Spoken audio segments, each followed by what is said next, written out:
So, you're a first-time buyer looking to get on the property ladder and you're thinking about buying a property to live in. Well, normally that would be a great idea, but in this climate, maybe you should rent for just a little bit longer.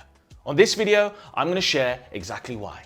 I'm Simon, property investment specialist, and over the past 5 years, I've built 3 7-figure property businesses. And on this channel, I share everything that I've learned, everything that I'm doing to maybe help you on your way. Now, before I get into this is not financial advice. These are my views and opinions, but I really want to share them with you on this video. Because if you are looking to get on the property ladder and buy a property to live in, now is a super interesting and important time. This next move you make could literally make or break you. And there's 3 different things that I want you to consider before going ahead. The first one is, if you look at the property market over the past 5 years, it has gone mental.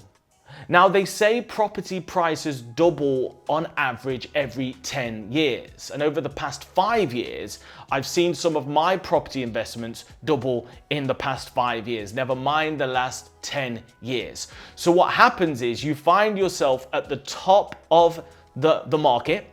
And if you buy at the top, okay, everybody knows that is not an ideal scenario because the only way is typically down. Warren Buffett says you want to observe the masses and do the opposite. So when the property market goes up, you actually might just want to hold on for a minute. So that's the first thing you need to consider. Prices are high. Now, they are beginning to show signs of dropping.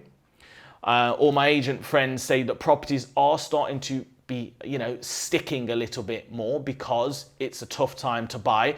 But you want to just make sure that you look at the comparables on the road, that you look at the last 5-10 years of what the property market has done.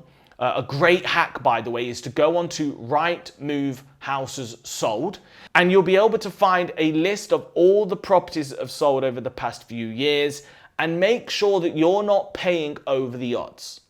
In other words, if all the houses have sold in the 200s, 210, 215, 220, do you now want to be buying a house, a similar house, a like-for-like house for 250 grand? Probably not. So make sure you're not paying too much in the first place. The second thing to consider right now is due to epic interest rates.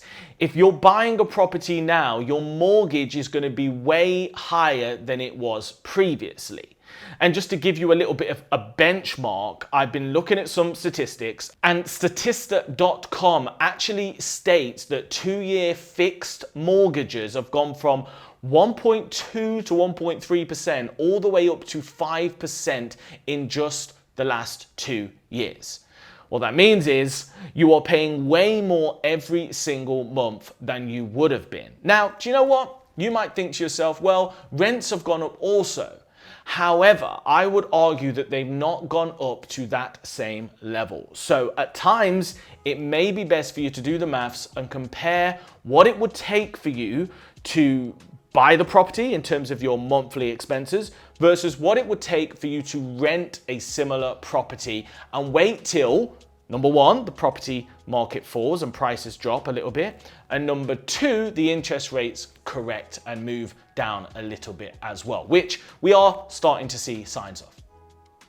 And last but not least, this is an interesting concept, but whenever you buy a property, you are putting a lump sum into that property, right? So let's say you've got £80,000 and you decide you can invest the £80,000 over there into something that you've researched, that you know that is solid, that is safe, that can produce, I don't know, let's just for quick maths, say 10%.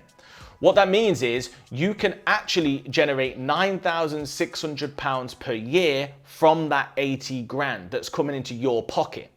Then you can use that to offset your rental payments, which means I can guarantee you right now, you will be paying significantly lower monthly rents than you would be if you buy the house. And what's even better is that means that you can save more of your earned income to continue to build that pot so that you can move forward and potentially get ready to buy an even better house when the market corrects. So, should you rent? Should you buy? Of course, it's up to you. These are my views, but these are 3 key things that you need to consider before you pull the trigger. Because listen, when our parents were young, right, you couldn't go wrong buying a house, but now you can. So be careful, do your research, and take your time. Good luck.